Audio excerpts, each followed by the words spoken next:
I am crazy passionate about effective communication to a level where when I see and hear someone who can communicate something clearly and with confidence, that is, I would have to say, the greatest pleasure ever. One vital ingredient in effective communication is self-awareness. According to research, when we see ourselves clearly, we are more confident, we make better decisions, we are better workers and more effective leaders, we build stronger relationships, we communicate more effectively. What is self-awareness? Self-awareness is understanding our surrounding environment and manipulating it in our favor. Self-awareness means we know our own values, thoughts, feelings, and our impact on others, and at the same time, we also understand how other people view us. There are two aspects to self-awareness: awareness of our surrounding environment and awareness of our own self and of our impact. If we're simply aware, we might actually feel powerless because we do understand our environment, but we don't see what we can do to change it or have no power to do so. If we're self-aware, then we are not only able to understand what is happening around us, but we can act in a way that is in line with our values and at the same time fitting to the current situation. In this sense, if we're self-aware, we take more right action. This is why self-awareness is the one thing that can make or break our self-confidence. Now, self-awareness is a skill. Some of us are more skilled at it and some of us are less, but we all have at least some skill when it comes to self-awareness. A study on self-awareness, which took place in 10 separate investigations with a total of 5,000 participants, found that even though most people believe that they are self-aware, self-awareness is in fact a truly rare quality. About only 10 to 15% of the study participants actually fit the scientists' criteria for self-awareness. To improve our self-awareness, we should start by improving our awareness of any environment that we find ourselves in. Being aware of our environment means observing, being conscious of, and understanding what is happening around us. Improving our awareness is very important as it allows us to become more capable in understanding new environments more quickly. We can force ourselves to be more aware of our environment, but how? 1. Start by looking around you instead of being on your phone, wearing earphones. The other day I was standing in line at the supermarket and there were many people in front of me. Everyone was on their phone, some were also wearing their earphones, some wouldn't even look up at all. Once someone left the line, they would just move a few steps ahead without even looking. Now, I have done this too, so I'm not one to judge, but what I can say is this. While we're on our phones, we feel like we don't miss anything because what could happen at the supermarket? But we are in fact missing things. There could be a discount that we didn't know about and that might interest us. There could be something that we forgot to take and we won't remember unless we let our mind free of other things. We may see someone that we know. Bottom line, we might not miss anything this time, which means we can do that every once in a while, but doing this all the time will decrease our ability to be aware of any environment that we find ourselves in the future. 2. Whenever you can, slow down. Nowadays, life has become busy for all of us. This means we're running to our appointments, running to lunch, running to the supermarket, running to go back home after work. Almost everything that we do, we have to do running. But we could find some time or some activities during which we slow down. If you're busy during the week and there is nothing that you can do about it, then decide that during the weekend you will do something more slowly or dedicate some time to an activity that you can do more peacefully. For example, if on Friday night you are dining out with friends, get ready slowly and take your time to go to the restaurant. Do not rush it. On the other hand, activities that you cannot rush, like waiting in line to pay, use that time to look around you. What is happening? What is out of the ordinary? What other people do you have around you? Is the cashier new? Pay attention to everything. 3. Look in different directions and for the new. Sometimes something will happen that will catch everyone's attention. For example, someone in the cafeteria drops a cup on the ground. Everybody will look in their direction and it's only normal that you do so too.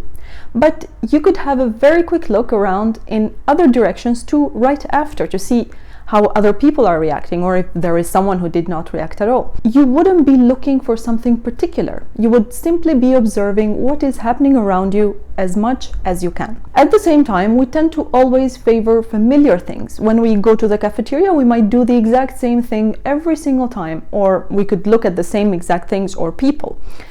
What we should look for is the new. What is new in this environment? It could be a colleague that we don't generally see there. It could be a water bottle that we haven't seen there before.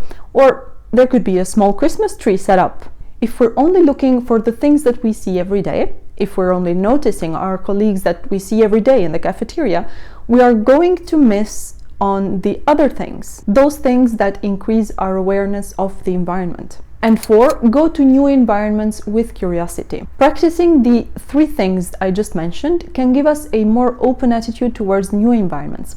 Say you go to your client's offices in another city or another country for a couple of weeks, there are entirely new environments that you find yourself in. The first day, for example, you can just take everything more slowly. And this is what typically happens. Someone or the entire team will meet with you, take you on a tour around the building, meeting people. During this time, by being observant, you could notice how things are done around the place. All the while, you are looking for things that are new or different to you. Based on your previous experiences, you could maybe connect the dots and get a hang of how things work for your client quicker than someone who does not pay that much attention. Now, how can we improve our self-awareness? Simple. We stop being a spectator and start interacting with our environment. 1. Prepare for what you know is going to happen by taking action. Let's say there is a new project starting in your company and you are a part of the working team. One colleague of yours, who is going to be part of the team, has just started working with the company, so they don't know how project meetings go. But you do. By already being aware of what is going to happen in the first meeting, you can prepare in advance, and what's more important, you can take appropriate action to facilitate the process. 2. Some things are just meant to help us understand ourselves better. Self-awareness in philosophy is how we know ourselves, our own personality, our character, our feelings, our thoughts. Now, one of the reasons why self-awareness is so important is to know ourselves and to align our behavior with our standards. Some moments when we become more self-aware, we make the conscious decision to act in a way that agrees with ourselves. 3. When in a new environment, connect patterns. We become able to see patterns when we have been paying attention to more than just a few environments that we have been in. Patterns help us predict situations and people better. Patterns can help us understand people better, even people that we are meeting for the first time.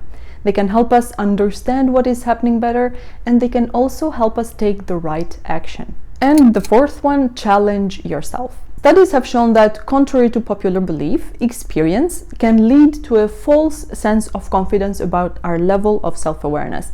For example, one of the studies found that more experienced managers were less accurate in assessing their leadership skills compared to less experienced managers. One way to get rid of this very probable possibility is by seeking feedback. Another study showed that the most successful leaders seek frequent critical feedback, which makes them more self-aware, and as a result, they are seen by others as more effective. Nevertheless, you have to be careful who you seek feedback from. It has to be from people who have your best interest at heart, people who are willing to give you constructive feedback. One reason why self-awareness is so important for our self-confidence is because it helps us manage ourselves. By being clear in our values, what we think and feel in a particular situation, by knowing our character, we become very clear in what triggers us and what our behavior is going to be when that happens. On the other hand, by understanding what impact our persona and our behavior will have on others and on the situation, we learn to take the right action, or sometimes to not take any action at all and just sit silently. But I will come back to the subject of self-management in another video. This is all for today. Thank you for watching, and I will see you next week.